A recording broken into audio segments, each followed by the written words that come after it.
In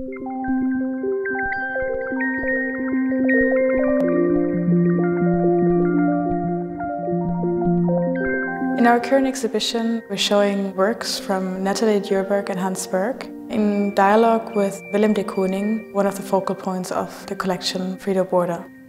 Nathalie and Hans are Swedish artists who are based in Berlin.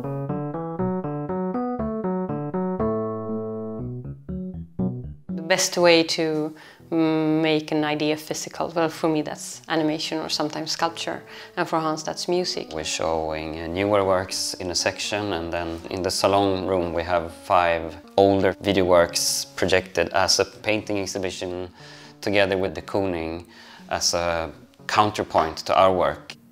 As in the Kooning, the transformation and deformation of the body brings to light psychological states. However, the artistic approach is very different.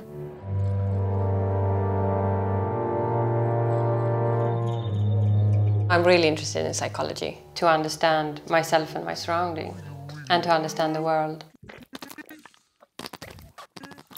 Sex and violence is like one of the strongest, how do you say that? One of the strongest forces. Urges. Sex is a very good, symbol for bigger like relationships and power structures.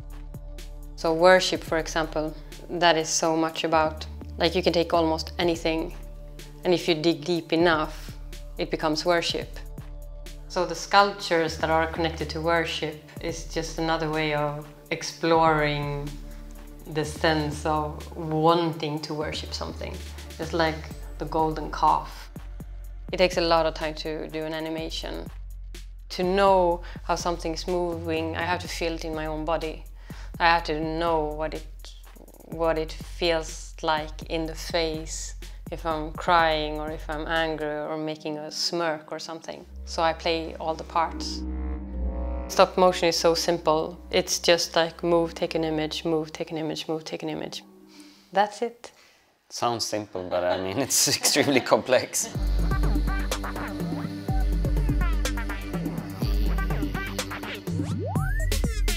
My process is the same as Nathalie's, but it's just 20 times faster. 100 times. 100 times. One of the other new animations, Delights of an Undirected Mind, he made the music and I was like, oh yeah, I like it so much. And then he started like thinking and thinking, no, this isn't right, it's too nice. Yeah, I made better and better fit. music for it. I made like 3 versions that were better music, but it didn't work. I really, really appreciate when there's humor in art, because it can be so serious. One of the characters from Delights of an Undirected Mind is a camel drinking tea, and he is such a nice sculpture in itself, and for some reason it works really well with the Kooning painting, although thematically it's very different, but it's just color-wise, it's spot on. Art is kind of like should be a free space in the world, because there's not so many places where it's like allowed to express almost anything.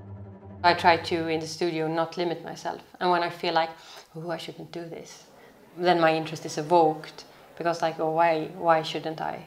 Great art can be, I think, a catalyst, but it's not really the art itself, it's the art and the viewer. Yeah. And the art, something happens in the viewer. If someone comes and say like, wow, this touched me or this evoked this in me, that's really amazing. But I don't know if people don't say something, walk away and feeling like, oh, you destroyed some part of me. So,